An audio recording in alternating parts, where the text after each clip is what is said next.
नमस्कार नमस्कार मंडळीमध्ये मी तुम्हाला पुन्हा एकदा मनापासून इकडे तुम्हाला आमंत्रित करते। म्हणजे सकाळची वेळ आणि आपल्या दोघांची ही मैफिल ही उत्तरोत्तर रंगतच चालली आहे। गेली अनेक दिवस म्हणजे कित्येक महिने झाले आपण एकामेकांना सकाळी भेटतो। गरम गरम वाफाळटा चहा माझ्या टेबलावर असतो, तुमच्या टेबलावर असतो आणि आपण दोघे मिळून मनमुराद गप्पा मारतो। बरं, आपल्याशी गप्पा मारायला एक कोणीतरी खास व्यक्ती येतं आणि त्याच्याशी बोलता बोलता आपल्याला इतक्या गोष्टी सकाळी सकाळीच गवसत जातात की सकाळी उठून एक उत्तम फिलिंग येतं। म्हणजे असं वाटतं की अरे सकाळ इतकी सुंदर सुरेखरित्या सुरू झाली आहे की आता आपला दिवस नक्की चांगला जाणार। आणि अर्थात हा सोमवार असल्यामुळे सोमवारची सकाळ ही उत्तम गेल्यावरती अख्खा आठवड्याची ती नांदीच असते आणि अख्खा आठवडा देखील छान जातो। म्हणूनच आमचा नमस्कार मंडळी कार्यक्रम हा उत्तरोत्तर लोकप्रिय होत चाललाय। ठिकठिकाणाहून आम्हाला फोन येतात आणि आमच्यावरती तुम्ही इतकं भरभरून प्रेम करता, असंच भरभरून प्रेम करत राहा। आणि आम्हाला अनेकदा या पत्रातनं असं सांगितलं जातं की लोक असतात इतके ज्ञानकण वेचत असतात आणि इतकं काही लोकांना देव करत असतात। आपलं दूरदर्शन माध्यम हे घराघरात पोचत असल्यामुळे अशा व्यक्ती जेव्हा आपल्याशी गप्पा मारायला नमस्कार मंडळी कार्यक्रमामध्ये येतात त्यावेळेला ते ज्ञानकण हे सर्वदूर पसरतात आणि म्हणूनच आम्ही तुमच्याशी गप्पा मारायला, तुमच्याशी वार्तालाप करायला असे खास आपले वक्ते जे आहेत त्यांना आपल्याकडे आमंत्रित करतो। तर नमस्कार मंडळी कार्यक्रमामध्ये मी वैष्णवी कानविंदे पिंगे पुन्हा एकदा सगळ्यांचं मनापासून स्वागत करते। चला तर वळूयात आपल्या आजच्या मैफिलीकडे। आज आपल्याशी गप्पा मारायला इकडे कोण आलंय याची तुम्हाला खूप उत्सुकता असेल ना। तर आज आपल्याकडे गप्पा मारायला ज्या व्यक्ती आल्या आहेत त्यांची ओळख मला तुम्हाला एका वाक्यात करून देता येणं शक्यच नाहीये। त्यांचा जसा हिरा असा एक असतो आणि हिऱ्याला अनेक पैलू असतात, तसं त्यांच्या व्यक्तिमत्वाचे इतके पैलू आहेत आणि प्रत्येक पैलू इतका लख्ख आहे की त्याचा प्रकाश अनेकांना मिळतो आणि अनेक जण त्याच्यातनं तयार होतात। मी त्यांची ओळख करून देते। आज आपल्याशी इकडे गप्पा मारायला आले आहेत डॉक्टर अरुंधती भालेराव। नमस्कार अरुंधती मॅडम। नमस्कार। नागपूर विद्यापीठातनं BA आणि BEd या डिग्री मिळवल्यानंतर त्यांनी औरंगाबाद येथे मोर्चा वळवला आणि औरंगाबादमधनं बॅचलर ऑफ ड्रामॅटिक्स आणि मास्टर ऑफ ड्रामॅटिक्स पूर्ण केलं। त्याच्यानंतर त्याच विषयामध्ये म्हणजे ड्रामॅटिक्समध्ये त्यांनी PhD केलं डॉक्टर विनोद इंदुरकर यांच्या मार्गदर्शनाखाली। ते त्यांचे गुरु आहेत। आणि त्याच्यानंतर जर्नलिझमचा सर्टिफिकेट कोर्स देखील केला। बरं, नंतर समन्वयिका म्हणून CBSE शाळेमध्ये त्या तब्बल 12 वर्ष काम करत होत्या आणि ठाणे केबल वृत्तवाहिनीच्या वृत्तनिवेदिका म्हणून त्यांनी जवळजवळ 12 पेक्षाही अधिकच वर्ष कार्यरत होत्या। त्या मुलाखतकार आहेत, हिंदी मराठी कार्यक्रमांच्या त्या निवेदिका आहेत, तसंच आकाशवाणी मुंबईच्या त्या बी-हाय कलाकार देखील आहेत। 20 वर्षांपूर्वी त्यांनी ठाणे येथे स्वतःची प्रारंभ नावाची संस्था स्थापन केली। या प्रारंभ कला अकादमीच्या त्या संस्थापिका आणि संचालिका आहेत आणि ही संस्था दिल्लीच्या बालभवनातल्या बालकेंद्राशी संलग्नरित्या कार्य करत असते।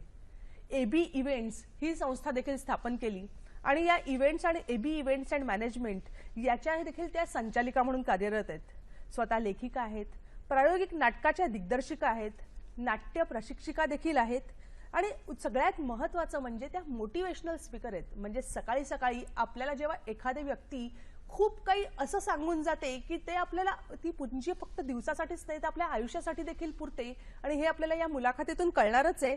तसंच त्या फिल्म सेन्सॉर बोर्डाच्या ज्युरी मेंबर आहेत आणि लघु उद्योग भारती ठाणे यातल्या महिला विंगेच्या प्रमुख आहेत। बरं, त्यांच्या या इतक्या वर्षाच्या उत्तुंग कारकिर्दीसाठी त्यांना आजवर अनेक पुरस्काराने पुरस्कृत देखील करण्यात आलंय। काही पुरस्कारांची नावं मी इकडे घेते। ठाणे नवदुर्गा पुरस्कार, ठाणे कलारत्न पुरस्कार, लोकमत सखी सन्मान, ठाणे नगररत्न पुरस्कार, मुलुंडच्या बोर्ड ऑर्गनायझेशनचा बोर्ड अवॉर्ड आणि ठाणे गौरव पुरस्कार। आणि याच्या व्यतिरिक्तही खूप मोठी यादी आहे, पण आपल्याकडे वेळ मर्यादित आहे आणि आपल्याला गप्पा खूप मारायच्या आहेत नाही का मंडळी। शिक्षण इतकं घेतल्यावरही थांबत नाही, माणूस थकत नाही, याच्या देखील त्या उत्तम उदाहरण आहेत। कारण सध्या त्या MA सायकोलॉजी करतायत। मलाच थकायला झालं त्यांचा हा परिचय देता देता, पण म्हणतात ना हिऱ्याला जितके पैलू पाडू तेवढा तो अधिक लख्ख होतो आणि अधिक त्याचं प्रकाश, त्याचं तेज अधिक उजळत असतं। तसंच काहीच डॉक्टर अरुंधती भालेराव यांचं आहे। नमस्कार आणि नमस्कार मंडळीमध्ये तुमचं खूप खूप खूप मनापासून स्वागत आहे आणि छान वाटतंय आज तुमच्याशी गप्पा मारताना। सो मच सगळ्या दर्शकांना मनापासून नमस्कार। आणि मला वाटतं वैष्णवी तू खूपच माझं कौतुक केलंयस। म्हणजे मला मर्यादा आहेत शब्दांच्या म्हणून, नाही तर सांगण्यासारख्या इतक्या गोष्टी आहेत ना। मला सांगा, प्रारंभ ही संस्था तुम्ही स्थापन केलीत, तर आपण इकडूनच सुरुवात करूया. या संस्थेविषयी आणि त्याच्या कार्याविषयी आम्हाला सांगा. प्रारंभ कला अकॅडमी ही संस्था मी ॲक्च्युली मी जेव्हा ठाण्यात आले तेव्हा मी 2000 साली ठाण्यात आले आणि 2000 ते 2 मी काहीच करत नव्हते. तर त्यावेळेला 2000 ते 2002 काय करायचा हा प्रश्न मला होता. कारण आधी मी कॉलेज लाईफमध्ये शालेय जीवनात बरीच ॲक्टिव्ह होते आणि नंतर माझी लहान मुलगी होती 2 महिन्यांची. त्यामुळे मी पूर्णपणे घरात होते आणि मग आता काय करायचं, काहीतरी तर करायला पाहिजे. तर अभिनय क्षेत्रातच खरं मला पदार्पण करायचं होतं, पण ते नाही जमलं काही कारणांनी आणि मग मी स्वतःची एखादी संस्था सुरू करावी या विचाराने तेव्हा मी पेटून उठले आणि घरात मी वर्ग सुरू केले पहिल्यांदा. आणि खरं काम मग 2002 पासून बाहेर करायला सुरुवात केली आणि आता साधारणतः 10 नोव्हेंबरला संस्थेला 20 वर्ष पूर्ण होत आहेत. खूप छान आहे. आणि ह्या संस्थेतर्फे तुम्ही काय काम करता आणि काय नेमकं करता हे आमच्या प्रेक्षकांना सांगा. प्रारंभ कला अकॅडमी ही जी आहे ना वैष्णवी, हा चॅरिटी ट्रस्ट आहे. आम्ही ह्याद्वारे सामाजिक आणि सांस्कृतिक क्षेत्रात भरीव काम करतोय. तर बेसिकली सगळ्यात पहिल्यांदा मी 6 ते 80 वयोगटासाठी वेगवेगळे ऍक्टिंग ओरिएंटेड वर्कशॉप्स राबवत होते. नुसते तेच राबवताना माझ्या असं लक्षात आलं की फक्त मुलांसाठी काम करण्यापेक्षा मुलांना ज्या माता सोडायला येतात त्यांच्याहीसाठी काहीतरी करावं. मग त्यातनं मोठ्यांसाठी पण सुरू झाले, टीनेजर्ससाठी पण सुरू झाले. हे सगळं करता करता महिला महोत्सव आम्ही करायला लागलो, बाल महोत्सव आम्ही करायला लागलो. आम्ही कमल भालेराव नाट्यछटा स्पर्धेच्या माध्यमातून 8 वर्ष जवळपास दिवाकरांची नाट्यछटा जो हा प्रकार आहे तो लोप पाहू नये म्हणून आम्ही खूप वेगवेगळ्या लेव्हलवर त्या स्पर्धा घेतल्या. आणि आता आम्ही त्या कार्यक्रमाच्या अंतर्गत कॉन्सेप्ट शोज करतो वेगवेगळे. आमचे महिला नाट्य महोत्सव असतात, महिला महोत्सव असतात, बालनाट्य महोत्सव असतात. आणि हे सगळं आम्ही फ्री ऑफ कॉस्ट करत असताना ह्याच्याद्वारे आम्ही आदिवासी मुलं, सामान्य मुलं, त्याच्यानंतर सगळ्या प्रकारच्या समाजातल्या सगळ्या स्तरातल्या लोकांना काहीतरी त्याच्यातनं मिळेल अशा स्वरूपाचे खूप मोठ्या प्रमाणात हे महोत्सव आमचे ठाण्यामध्ये चालतात. आणि आमचा एक अक्षरयान प्रकल्प आहे जो आदिवासी भागामध्ये पुस्तकांच्या माध्यमातून वाचन चळवळ, वाचन संस्कृती रुजावी म्हणून आम्ही ते चालवतो. किंवा आपण आता जर बघितलं तर थिएटरमध्ये येऊन नाटक बघणं हे तितकंसं सोपं राहिलं नाहीये. तिकीटं खूप महाग असतात. तर गरीब मुलांपर्यंत, ग्रामीण भागातल्या मुलांपर्यंत किंवा ठाणे परिसरातल्या किंवा आदिवासी मुलांपर्यंत ही बालनाट्य पोहोचावी म्हणून आमची जी भूमी वर्ल्ड आणि प्रारंभ कला अकॅडमी यांच्या संयुक्त विद्यमाने आम्ही जे अक्षरयान प्रकल्प चालवतो त्याद्वारे आम्ही सगळे बालनाट्य ह्या बसच्या माध्यमातून मुलांपर्यंत दाखवतो. आणि मग विवेकानंद किंवा एकनाथांच्या कुटावर, भारुडाच्या कुटावरची पाण्याला लागली तहान किंवा वेगवेगळ्या सणांची महत्व सांगणारी बालनाट्य ज्याच्यातनं काहीतरी मेसेजही मिळतो आणि मनोरंजनही होतं. अशा प्रकारची ऍक्टिव्हिटी आमची सातत्याने वर्षभर सुरू असताना आम्ही कॅन्सर अवेअरनेस प्रोग्रामसाठी खूप काम करतो. असं लक्षात येतं की आदिवासी महिला ह्या बाळंतपणानंतर पुन्हा कधीच गायनोकॉलॉजिस्टकडे स्वतःचं चेकिंग करायला जात नाही. आणि आपण सध्या बघतोय की कॅन्सरचं प्रमाण खूप झपाट्याने वाढतंय. तर या बसच्या मध्ये आम्ही एक अशी सोय केली आहे की त्याच्यात त्यांचं मेडिकल चेकअप पण होतं. मग त्याची पॅप्समियर करणं, त्यांचं ब्रेस्ट चेकिंग करणं, त्यांना आयर्न, व्हिटॅमिन, कॅल्शियम ह्या टॅबलेट्स प्रोव्हाइड करणं. आम्ही वेगवेगळ्या हॉस्पिटल्सशी टायअप करतो आणि त्या माध्यमातून मग आम्ही यांच्यामधल्या कॅन्सरचं निदान आणि एकूण महिलांचे जे काही महिलाविषयक रोग असतात त्याविषयी आम्ही अवेअरनेससाठी खूप काम करतो. क्या बात आहे. दिल्लीशी पण म्हणजे बालभवनाशी संलग्नरित्या ही संस्था काम करते ना? हो. प्रारंभ कला अकॅडमीला 5 वर्षापासून नॅशनल बालभवन दिल्लीच्या बालकेंद्राचं अफिलिएशन मिळालंय. बालभवन खूप ठिकाणी आहेत पण बालकेंद्र मला वाटतं फक्त ठाण्यात आमचंच आहे. आणि त्याद्वारे आमच्या मुलांना दिल्लीच्या नॅशनल परेडमध्ये सहभागी व्हायची संधी मिळते, दिल्लीच्या वेगवेगळ्या नॅशनल कॅम्प्समध्ये जायला मुलांना संधी मिळते. आणि बालभवनच्या माध्यमातून आम्ही बऱ्याच ऍक्टिव्हिटीज मुलांबरोबर राबवतो. क्या बात आहे. तुम्ही इतक्या लहान मुलांचं भविष्य उजळवता, तुमचं बालपण आणि लहानपण कुठे गेलं आणि कसं गेलं? मी वर्ध्याची आहे बेसिकली. अच्छा. विनोबाजींच्या पावन स्पर्शाने पवित्र झालेली आणि गांधीजी ज्या सेवाग्राममध्ये काही काळ होते त्या परिसरातली मी आहे, याचा मला नितांत अभिमान आहे. आणि मी वर्ध्याची आहे. वर्धेमध्ये माझं बालपण गेलं. मी जवळपास ग्रॅज्युएशनपर्यंत वर्धेत होते. माझे आई वडीलही एज्युकेशन बॅकग्राऊंड आणि नाटक बॅकग्राऊंडमधले असल्यामुळे माझ्या घरामध्ये ते सगळं वातावरण होतं. मी न्यू इंग्लिश शाळेची आहे. न्यू इंग्लिश शाळेची विद्यार्थिनी आहे वर्ध्याच्या. आणि घरामध्ये सांस्कृतिक वातावरण होतं, त्यामुळे ती बीजं लहानपणापासूनच रोवल्या गेली असं म्हणायला हरकत नाही. क्या बात आहे. गावाचं मला खूप मजा येते. गावात खूप छान वाटतं मला. आजही माझी आई नाही आहे, पण जेव्हा मी वर्ध्याला जाते तेव्हा नागपूर सोडल्यानंतर पवनार जवळ यायला लागलं की मला प्रचंड आनंद होतो. कारण विनोबाजींची गीताई शाळेत असताना आम्हाला पाठांतर स्पर्धेसाठी होती. विनोबाजींची गीताई संगमरमरावर गोपुरीला कोरल्या गेलेली आहे. ते संस्कार, मग तिथे साने गुरुजी कथा मला चालायच्या, त्याच्यात यदुनाथ थत्तेंना ऐकायची संधी मिळाली, मृणालिनी देसाईंना ऐकायची संधी मिळाली. आणि जेव्हा मग वर्धा यायला लागतं तेव्हा नदी दिसते. आई नसते पण नदी असते. आणि नदीचा जो शांतपणा आहे तो आईशी कुठेतरी मॅच होणारा असतो. त्यामुळे आईच्या मायेनं ती नदी कवटाळते. माहेरच्या वाटेवरचा प्रत्येक दगड, वैणाबाई म्हणतात तसं, आपला वाटतो. आणि त्यामुळे मला आजही माझ्या विदर्भाविषयी अतिशय प्रेम आहे. क्या बात. मला मुंबईत येऊन जरी 20 वर्ष झाली आणि विदर्भाचा अभिमानच आम्हाला सगळ्यांना आहे. आणि त्या विदर्भाच्या तुम्ही आहात. ती इतकी रुजलेली मुळं घेऊन जेव्हा तुम्ही मुंबईला आलात तेव्हा या मुंबईमध्ये, गजबजलेल्या मुंबईमध्ये काय स्वप्न घेऊन आलात आणि ती कशी काय पुढे नेलीत? माझं खरं सांगू तर स्वप्न अभिनेत्री व्हायचं होतं. कारण वर्ध्यासारख्या ठिकाणून मी नाट्यशास्त्र शिकायला त्या काळी 20-22 वर्षापूर्वी जेव्हा नाटक करणं, नाटक शिकायला पाठवणं याला जरा विरोधच होता. पण त्या परिस्थितीत माझ्या आईबाबांनी एक बोल्ड स्टेप घेऊन मला नाटक शिकायला पाठवलं होतं. आणि मला नाटकातच करिअर करायचं होतं, मला अभिनेत्रीच व्हायचं होतं. ते स्वप्न घेऊनच मी लग्न करून मुंबईत आले होते. पण नंतर काही कारणामुळे, मला असं वाटतं प्रत्येक गोष्ट इथे लिहिलेली असते, काही कारणामुळे ते नाही झालं. तर त्याचा उपयोग मी म्हणूनच या प्रशिक्षणाच्या माध्यमातून माझी ती आवड मी सातत्याने जोपासते. आणि नटी होण्याचं स्वप्न घेऊन मी आले होते. क्या बात आहे. पण ही जी दिशा मिळाली आहे ती अधिक चांगली आणि अधिक लोकांना जवळ घेऊन पुढे घेऊन जाणारी आहे, नाही का? हो, मला असं वाटतं की एक आधी मला फार खंत वाटायची की आपल्याला जे करायचंय ते आपण करू नाही शकत आहे. कारण माझी मुलगी लहान होती, सांभाळणारं कोणी नव्हतं. माझा नवरा सॉफ्टवेअर प्रोफेशनल असल्यामुळे तो सतत त्याच्या व्यापात बिझी होता. मग अशा परिस्थितीत आई म्हणून माझी जबाबदारी पण खूप मोठी होती. वय काही फार नव्हतं, मॅच्युरिटी लेव्हल कमी होती, अंडरस्टँडिंग कमी होतं. आणि त्यामुळे ती एक जिद्द पण नव्हती की आपण अभिनयातच करिअर करायचं आणि मग त्यासाठी काय वाटेल ते असं वगैरे नव्हतं. एक ते जे संस्कार होते घरातले टिपिकल, की पहिले घर आणि मग बाकीचं, ते संस्कार झाल्यामुळे मग असं वाटलं की आता या करिअरला विराम द्यावा. पण मग न थांबता, न रडता मी ह्या मार्गाकडे वळले. क्या बात आहे. हेच मोठं मोटिवेशन आहे, त्याच्याबद्दल आपण बोलूच. पण मला सांगा, तुम्ही इतक्या सगळ्या गोष्टी सक्षमपणे करत असता, मग या सगळ्यातनं आनंद हा कसा शोधता? खूप छान प्रश्न विचारलास.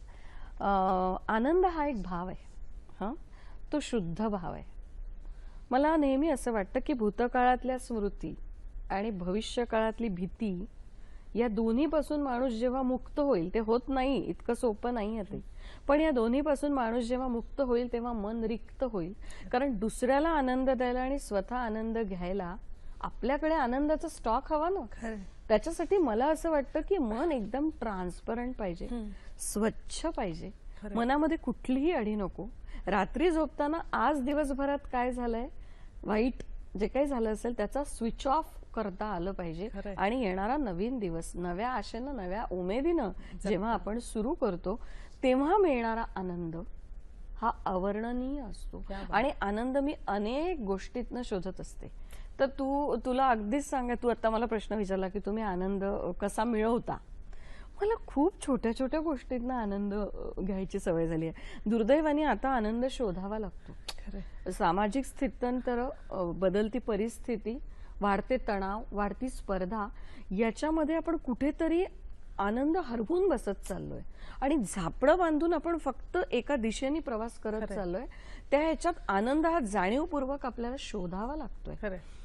ते करत असताना ना मी शोधते तो कसा बघ. आपल्या कशातही आनंद मिळतो. म्हणजे भाजीवाल्याकडे गेलं, त्याने 15 रुपये पावाची भाजी 13 रुपये पाव दिली तरी मला आनंद मिळतो. आणि मला वाटतं हे सगळ्यांना होतं असं. लोकलमध्ये गेल्यावर फोर्थ सीट आपल्यालाच मिळून गेली पटकन, प्रचंड आनंद होतो. घरी कुठलीही केलेली भाजी घरच्यांनी जर न कुरकुरता खाल्ली तरी मला आनंद मिळतो. छोट्या गोष्टीतनं आनंद म्हणशील तर ट्रॅफिक लागला नाही रस्त्यावर आणि पटकन आपण नियोजित स्थळी पोहोचलो, आनंद होतो. एखाद्या लाडक्या मैत्रिणीचा अचानक फोन आला, आनंद होतो. खूप दिवस कुठेतरी ठेवलेली वस्तू सापडत नसते आणि अचानक सापडली तरी आनंद होतो. आणि सगळ्यात म्हणशील ना तर मला कल्पनेतला आनंद खूप काही देतो. आता तू विचार कसं, तर कसं, खूप गमतीदार उत्तर आहे माझ्या. कल्पनेतला आनंद ही कल्पनाच मी करते. हा, तर कल्पनेतनं मला खूप आनंद मिळतो. कसं सांगते बघ, नुसती कल्पना करायची असते बरं, त्याच्यासाठी काही किंमत मोजावी लागत नाही. तुमच्या मनात शिरून तुम्ही काय कल्पना केली आहे हे कोणाला सांगायची गरज नाही, कोणी तुमच्या मनात डोकावू शकत नाही. तर मला आठवतं कल्पनेतल्या आनंदावरनं मी सांगते. लहानपणी दासू वैद्यांची एका नाटिकेत मी एक कविता वाचली होती. आकाशात पक्षी फिरफिर फिरायचे, दाणा पाणी ऊन सारे हवेत करायचे. पक्षी बिचारे बेघर, नव्हते त्यांना आपुले घर, दोष द्यायचे दैवाला, आमच्याच नशिबी काय, वगैरे वगैरे वगैरे.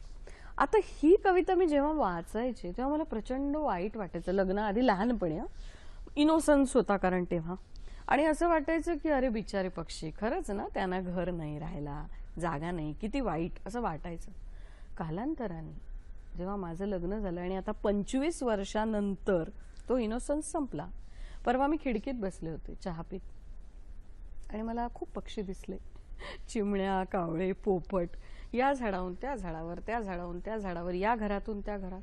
माझ्या मनात एक क्षण विचार आला, किती मस्त आहे यांचं आयुष्य ना. कोणाच्याही खिडकीत बसायचं, आयते टाकलेले दाणे खायचे, हवं ते खायचं, नाही तर सोडून द्यायचं, एका जागेहून दुसऱ्या जागेवर जायचं, हवं तेव्हा पसारा मांडायचा, हवा तेव्हा तो मोडायचा.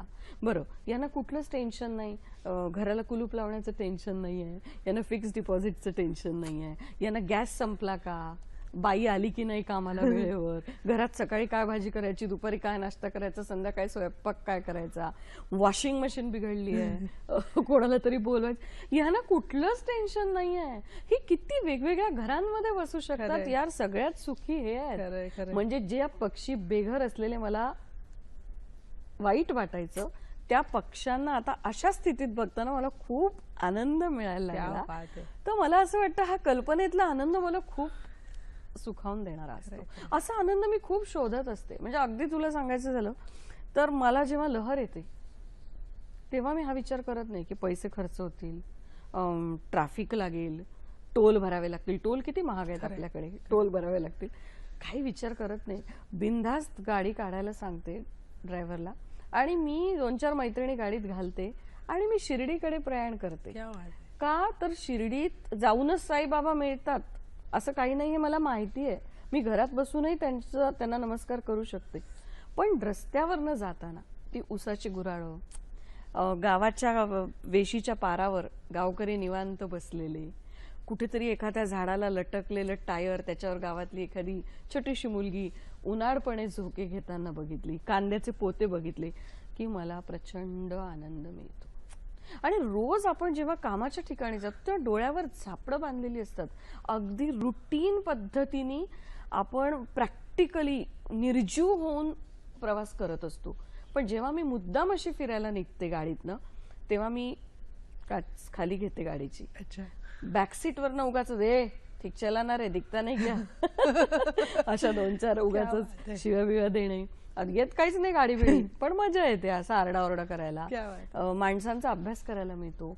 त्या एवढ्या एवढ्याशा रस्त्यातनं बाईक स्वार आपणच कसं पुढे जायचं याच्यासाठी इतरांचा जीव कसा वेठीवर लावत असतात ते जे काही बघतो आपण, हे जग बघायला मिळतं आणि डोळसपणे आपण ते जग त्यावेळेला बघत असतो. तशा कुठल्याही गोष्टीतनं आनंद मिळतो. आणि बालपणीचं तू जे म्हणालीस तर त्याची पण एक आठवण आहे माझ्याकडे. हवं तर आपण बोलूया त्याच्याविषयी. मंडळी, आनंद कसा शोधायचा, छोट्या छोट्या गोष्टीतनं काय गवसलं पाहिजे, काय आपण वेचलं पाहिजे, ह्याचं इतकं सुंदर उदाहरण आणि इतकं सुंदर विवेचन आपल्याला डॉक्टर अरुंधती भालेराव यांनी इकडे आपल्याला केलंय. अशा अनेक गोष्टी आपल्याला जाणून घ्यायच्या आहेत, अनेक विवेचनं ऐकायची आहेत, पण या छोट्याशा विश्रांतीनंतर. मंडळी, एक व्यक्ती अनेक गोष्टी करते आणि अनेक गोष्टी इतक्या सक्षमपणे करते, त्यावेळेला त्या व्यक्तीला म्हणजे त्याच्या कार्याला तोडच नसते.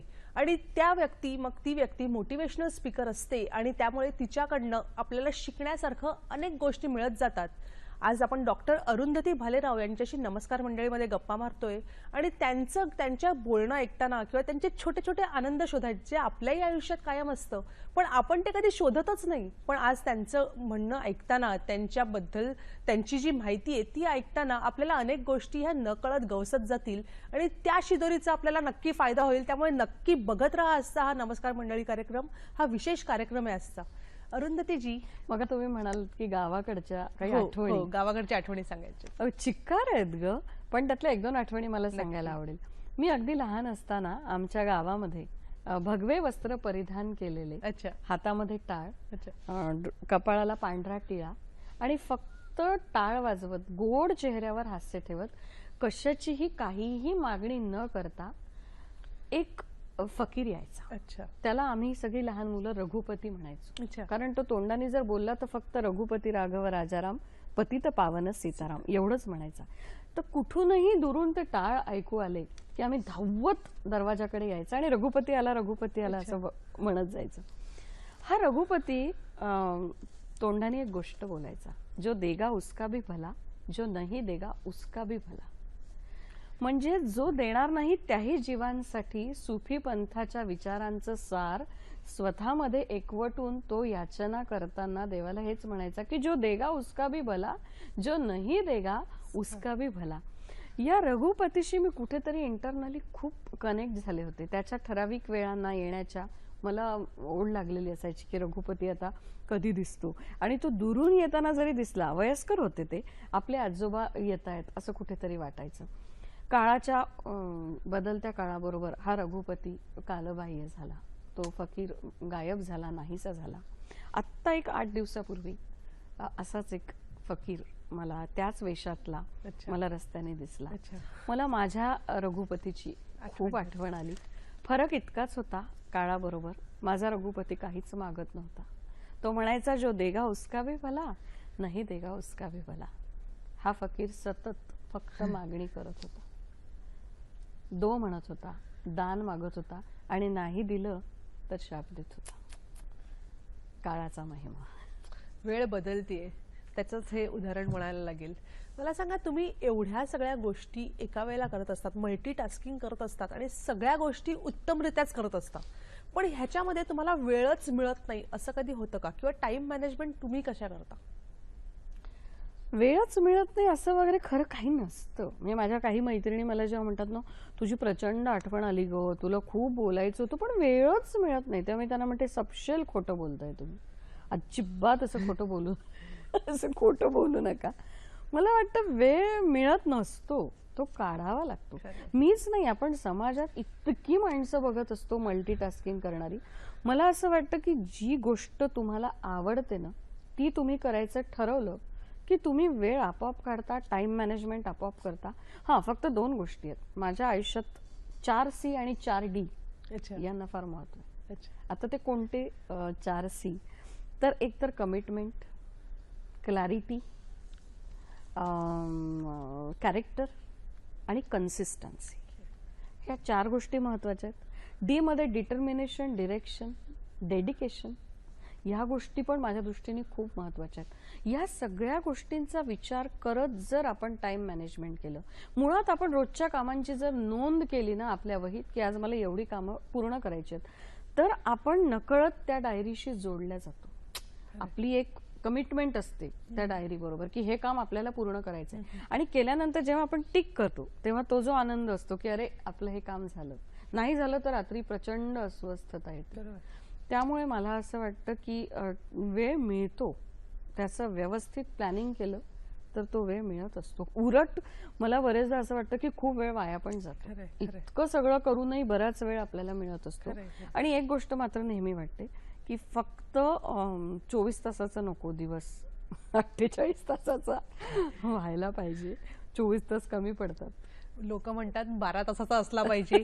तुम्ही जेव्हा म्हणतात की दिवस 24 तासाच्या पाहिजे, 48 तासाचा असला पाहिजे, त्यावेळेला कमी खरंच पडतं. कारण शिकण्यास- माझी मुळातच करिअरची सुरुवात ना तुला सांगते फार उशिरा सुरू झाली. म्हणजे वयाच्या 32 नंतर वगैरे काहीतरी करायला मी सुरुवात केली. त्यामुळे जो खरा स्पॅन असतो की 18 ते 30 वगैरे, ज्याच्यात तुम्ही खूप असे असता, एनर्जेटिक असता, काहीतरी ठरवलेलं असतं, करिअर ओरिएंटेड असता, फार काही प्लॅनिंग बिनिंग करणारी तेव्हा मी अम्बिशियस इतकी नव्हते त्यावेळी. तेवढी मॅच्युरिटी पण नव्हती, तेवढी जिद्द पण नव्हती आणि कळतही नव्हतं, बावळट होते. त्यामुळे तो काळ ना खूपच हातातनं निसटून गेला. आणि मग जेव्हा 30 नंतर या सगळ्या गोष्टींची जाणीव होत गेली तेव्हा असं वाटलं काय करू आणि काय नाही. त्यामुळे आता वेळ कमी पडतोय. आता मार्ग दिसतायत, खरंय, कामं खुणावत आहेत, खरंय. दिशा दिसतायत वेगवेगळ्या, पण वेळ कमी पडतोय. पण तुमच्या या वेगाने तुम्ही त्या दिशांना नक्की गाठाल अशी आम्हालाच शाश्वती वाटते. मला सांगा, टाइम मॅनेजमेंट हे जसं महत्वाचं आहे, आणि मंडळी आता अरुंधती ताईंनी सांगितल्याप्रमाणे सी विटॅमिन आणि डी विटॅमिन जे आयुष्याचं आहे ते मात्र नक्की घ्यायला विसरू नका. आणि ते तसं खरंच करताना- आहे, ते विटॅमिन खरंच आहे. या 4 C आणि 4 D ला लक्षात ठेवलं. आणि ह्या विटॅमिनने आपलं आयुष्य सशक्त होऊ हा, शकतं. आणि खूप गोष्टी मोटिवेट करणाऱ्या खरंय. असतात. अगदी उदाहरण घ्यायचं झालं तर 21व्या वर्षी ज्या व्यक्तीला राजकारणात, व्यवसायात अपयश आलं, 22व्या वर्षी राजकारणात म्हणजे मला वाटतं विधिमंडळाचं इलेक्शन हारला, 24व्या वर्षी पुन्हा व्यवसायात अपयश आलं, 26व्या वर्षी नैराश्य आलं, 28व्या वर्षी बायको वारली इतक्या तरुण वयात, त्याच्यानंतर पुन्हा वयाच्या 34व्या वर्षी पुन्हा राजकारणात अपयश आलं, मला वाटतं 42व्या वर्षी पुन्हा सिनेट याच्यामध्ये अपयश आलं, आणि तो माणूस वयाच्या 49व्या वर्षी इतक्या सगळ्या अपयशाचा सामना करत वयाच्या 54व्या वर्षी अमेरिकेचा राष्ट्राध्यक्ष होतो अब्राहम लिंकन. हे कशाचं उदाहरण आहे? किंवा आपण रियालिटी शोज बघतो, हात नाही पाय नाही पण उत्तम नाचताना तुम्हाला कलाकार दिसतात. अनेक व्यक्ती दिसतात ज्यांना आगापिछा काही नसतो, कोणाचं पाठबळ नसतं, खरंय, पुंजी नसते, खरंय, त्यांची उत्तुंग स्वप्न असतात, ती त्यांनी मिळवलेली खरंय, असतात. खरंय. अशा व्यक्ती समाजामध्ये इतक्या मोटिवेट करणाऱ्या खरंय, व्यक्ती खरंय. आहेत समाजामध्ये. कितीतरी अंध लोक आहेत. हो, बरोबर आहे. किती सामान्य माणूस काय करेल, नॉर्मल माणूस काय करेल, इतक्या फास्ट ती त्यांची कामं खरंय, करतात. खरंय, हे सगळं पाहिल्यानंतर असं वाटतं की देवाचे खूप आभार मानले खरंय, पाहिजे. खरंय. त्यांनी आपल्याला सगळं दिलंय. खरंय, खरंय. आपण त्याचा जास्तीत जास्त बाऊ न करता खरंय, खरंय. सकारात्मक पद्धतीने जीवन जगत उपयोग केला पाहिजे. आणि मला असं वाटतं ना, निगेटिव्हिटीचा ऍक्सेप्टन्स करणं ही फार महत्वाची गोष्ट आहे. मी नेहमी मला विचारतात तेव्हा सांगते की निगेटिव्हिटीला ऍक्सेप्ट करणं हा माझा स्ट्रॉंगेस्ट पॉइंट आहे. का? It gives me challenge. खरंय. मी प्रत्येक निगेटिव्ह गोष्टीतनं चॅलेंज घेते की I will turn it into positive. खरंय, मग ती माणसं असो, परिस्थिती असो, स्वचा शोध घेता आला पाहिजे, खरंय, स्ववर प्रेम करता आलं पाहिजे. खरंय. आणि ना, मी सेलिब्रिटी नाही आहे पण माझा ऑरा मी सेलिब्रिटी सारखाच ठेवते. का नाही स्वतःवर प्रेम करायचं? स्वतःच्या गुणदोषांसकट स्वतःला ऍक्सेप्ट जर आपण केलं, डोकं जागेवर ठेवून त्या स्वचा आपण स्वीकार केला, तर स्वहित जपावे परहित जाणावे. क्या बात. असं करत आपण नक्कीच लाईफमध्ये खूप काही करू शकतो, बाऊ न करता, आणि निगेटिव्ह गोष्टींना सकारात्मक वळवू शकतो. तुम्ही असं आता जे मला सांगताय त्याच्यातली ती विजिगाशू वृत्ती आहे, आणि या विजिगाशू वृत्तीमधला काही कण जरी प्रत्येकाने आपल्यात रुजवला तरी खूप काही करता येऊ शकतं आयुष्यात. टाइम मॅनेजमेंट बद्दल आपण आता बोललो, तसंच तणाव मॅनेजमेंट हे आजकाल खूप गरजेचं झालंय, तर त्याच्याबद्दल तुम्ही काय सांगाल? मला असं वाटतं ना, तणाव खूप बरोबर आहे तुझं. मी आता बोलेन पण आपण प्रत्येक जण तणाव घेतो. अगदी सकाळची सुरुवातच आपली तणावातनं सुरू होते. बाई येईल की नाही, गाडी नीट वेळेवर मिळेल की नाही, नियोजित ठिकाणी योग्य वेळेत पोहोचू की नाही, छोट्या छोट्या गोष्टीतनं आपली स्ट्रेस लेवल ही सतत वाढत असते. आणि मला असं वाटतं शरीराचा आणि मनाचा फार जवळचा संबंध आहे. खरंय. कारण आपल्या ज्या पेशी असतात, आपलं जे ब्रेन आहे, it is like a CPU, central processing unit. आपण त्याला जे सिग्नल देतो ते ऍक्सेप्ट करतं आणि त्याप्रमाणे आपली बॉडी वर्क करत जाते. मनाचा आणि शरीराचा खूप जवळचा संबंध आहे आणि त्याचा संबंध पेशींशी आहे. अच्छा. आपण जितका पॉझिटिव्ह विचार करू त्याप्रमाणे आपल्या पेशी ऍक्टिव्हेट होत राहतात असं मला वाटतं. मी जरी डॉक्टर नसले तरी का सांगते, मी ते अनुभवलंय. आपण अवतीभोवती इतकं वेगवेगळ्या आजारांचं प्रमाण बघतो. तुम्ही जर त्याच्या खोलात गेलात तर लक्षात येतं प्रत्येकाला कुठल्या ना कुठल्या तरी तणावाचा प्रचंड सामना करावा लागलेला आहे. त्याचा परिणाम पेशींवर झालेला आहे आणि त्याचा परिणाम शरीरावर झालाय. अगदी सिंपल गोष्ट सांगते, पेशी कशा काम करतात. आपण बाहेरून येतो, आपण म्हणतो मी प्रचंड थकले आहे, खूप दमले, आई ग आता मी टायर्ड आहे, पायात गोळे आले आहे. आपल्या मुवमेंट पण तशाच चालतात, अगदी हळूहळू आपण चालतो, फटकल मारून गादीवर बसतो, मग आडवे होतो, हुशहाश करतो, म्हणतो घरच्यांना आता मी अगदी 2 तास काहीही करणार नाही, आराम करणार आहे.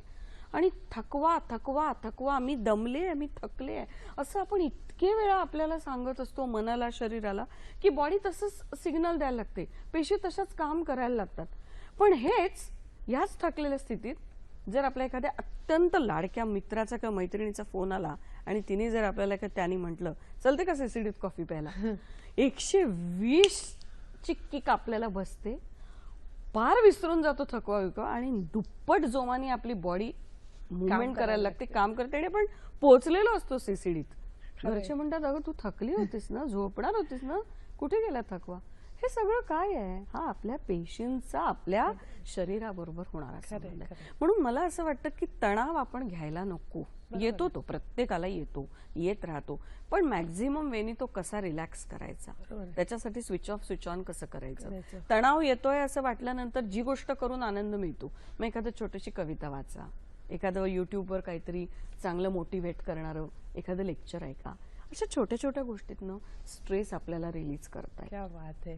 आपण तुमच्या आपल्या हे प्रश्नावली सुरू ठेवूयाच, पण मला वाटतं आपण ना काही तुमच्याकडनं मोटिवेशनल स्पीकर आहात, पण थोडक्यात काही प्रश्न, म्हणजे मी प्रश्न विचारते, तुम्ही काही त्याची थोडक्यात उत्तरं द्या.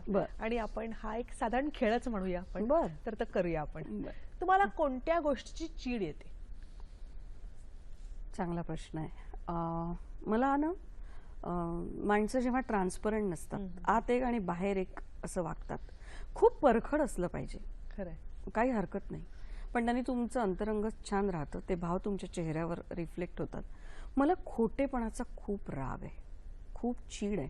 मला दांभिकपणाविषयी खूप चीड आहे. मला या गोष्टी अस्वस्थ करतात. मला असं वाटतं तुम्ही आहात तसे राहा. खरंय. कुठच्या गोष्टीची सपोर्ट सिस्टीम तुम्हाला होती, म्हणजे तुम्ही जेव्हा मुंबईत आलात त्यावेळेला काय सपोर्ट सिस्टीम होती तुमच्यासाठी? खरं विचार केला तर काहीच सपोर्ट सिस्टीम नव्हती, ॲब्सोल्युटली नव्हती. मी अवघी होते 23 वर्षाची. अच्छा. आणि काहीच मला माहित नव्हतं. म्हणजे गावाकडून मुंबईत आलेली मुलगी जशी मुंबई बघते भिरभिरत, म्हणजे विटी स्टेशनला गेल्यानंतर या बाजूला उतरू का या बाजूला उतरू, दोन्ही बाजूला प्लॅटफॉर्म. आमच्या गावाकडे एकाच बाजूला प्लॅटफॉर्म आहे तो आणि एका बाजूला खड्डा असतो, त्यामुळे मला विटीला उतरल्यावर व्हीटी डावीकडे आहे का उजवीकडे आहे इथपासून मला प्रश्न होता. आणि मी खूप छोट्या मोठ्या नोकऱ्या केल्या ग तेव्हा. फिल्टर विकले मी, एका छोट्या मोठ्या कंपनीत काम पण केलं मी, टर्नओव्हर सांगणाऱ्या एका कंपनीत 75 रुपये रोजावर पण काम केलं मी, एका शाळेची समन्वयिका झाले. जे विषय माझे नव्हते, हाऊसकीपिंग, कॅन्टीन इन्चार्ज, ते सगळं मी करून पाहिलं. कारण मला असं वाटतं प्रत्येक गोष्टीतनं तुम्ही काहीतरी काहीतरी शिकत जाता. त्यामुळे ह्या सगळ्या गोष्टी करत असताना या सगळ्या गोष्टींनी मला खूप काही शिकवलं. तर तुझा प्रश्नाचा हे काय होता, रोष काय होता, की तुम्ही तुमची जी सपोर्ट सिस्टीम तुम्ही जेव्हा प्रत्येकाला ह्या वेळेला सपोर्ट सिस्टीम म्हणशील ना तर काही अशी नव्हती. म्हणजे मुलगी होती माझी, म्हणजे पण बाहेर जाताना मी तिची दुधाची बॉटल दुपटे, एक बॅग तयार करणं, तिला खांद्यावर टाकणं आणि मग जाणं. ती झोपली असेल तर तिला कुठेतरी टाकणं आणि आपलं काम सुरू करणं. नव्हती सपोर्ट सिस्टीम. आणि मला असं वाटतं की ती नसावी पण. खरंय.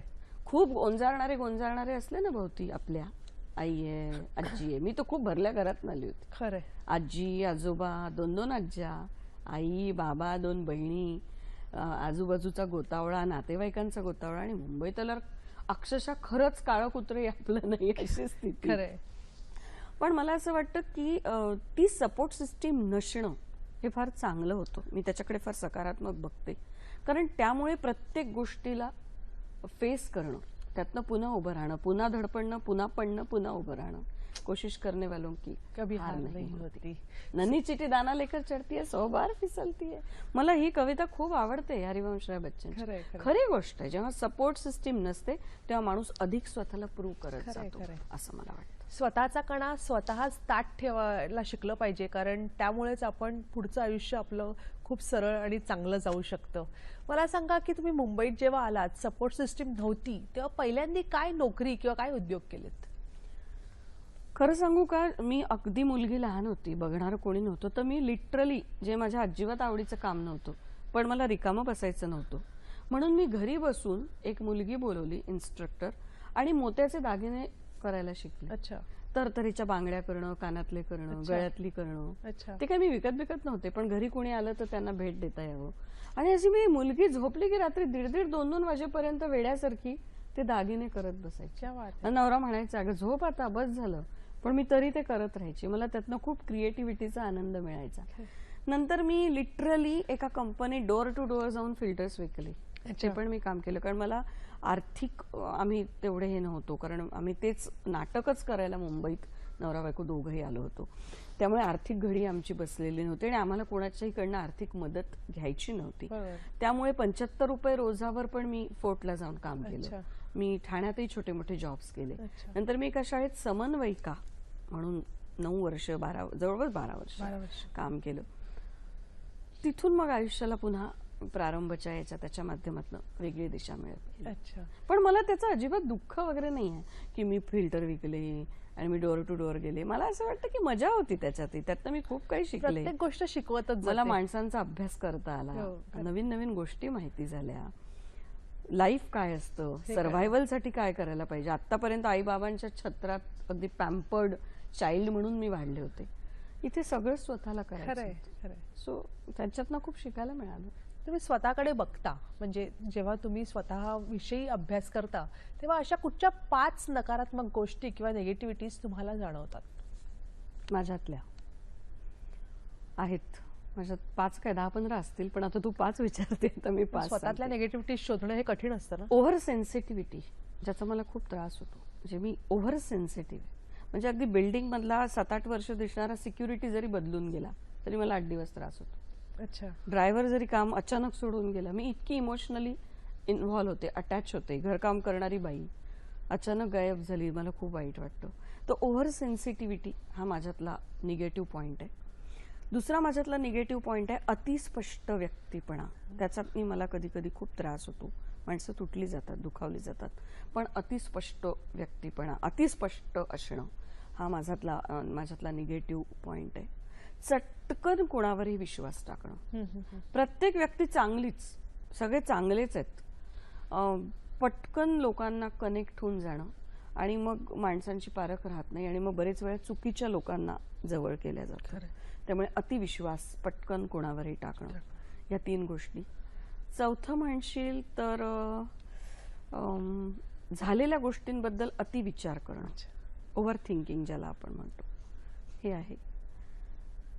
आणि 5वं विचारशील तर अतिसहनशील आहे मी, जे मला नाही आवडत. मी एका प्रचंड लिमिट पर्यंत सहन करत राहते, जो माझ्यातला दुर्गुण आहे असं मला वाटतं. पण आता ह्या तुम्ही इतक्या सकारात्मकरित्या या तुमच्यातल्या नकारात्मक गोष्टी बघताय, ही खरोखरच वाखणण्याजोगी गोष्ट आहे. मग मला आता सांगा की सकारात्मक गोष्टी काय बघता तुम्ही? 5 माझ्यात. हो. मला असं वाटतं मी खूप पॉझिटिव्ह आहे, माझ्यात प्रचंड आशावाद आहे. मी पॉझिटिव्हिटीनी प्रत्येक गोष्ट घेते. मी जीवनाकडे खूप सकारात्मक दृष्टिकोनातून बघते. निगेटिव्हिटीचा ॲक्सेप्टन्स माझ्याकडे कायम असतो. दुसऱ्याला मदत करायला मला खूप आवडतं. मला कायम दुसऱ्यासाठी धावून जायला आवडतं. मी खरं बोलते, मला खोटेपणा अजिबात आवडत नाही आणि मी आहे तशी आहे. क्या बात आहे, ते जास्ती महत्वाचं आहे. म्हणजे मी अशीच राहीन असं माझं नसतं. उद्या तू जर मला सांगितलं हे तुमचं चुकतं तर मी त्याचा स्वीकार करते, पण मी जसं स्वतःला ऍक्सेप्ट करते दुर्गुणांसकट, तसं मी इतरांनाही ऍक्सेप्ट करते. क्या बात आहे. मंडळी, डॉक्टर अरुंधती या स्वतः उत्तम लेखिकाही आहेत आणि त्यांची ही पुस्तकं आपल्या समोर आहेत. मला मगाचपासून उत्सुकता होती.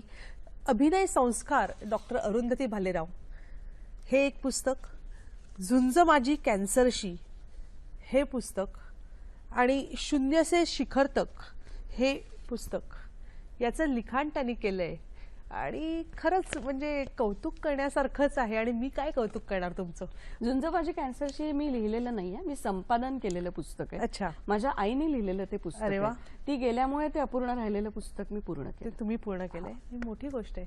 आणि आता शून्य से शिखर तक हे चरित्रात्मक पुस्तक आहे, ओके. जे मराठीत मी लिहिलंय आणि त्याचा हिंदी अनुवाद डॉक्टर वसुधा सहस्त्रबुद्धेंनी केला आहे. ओके, हे इकडे मी तुम्हाला ही पुस्तकं दाखवते.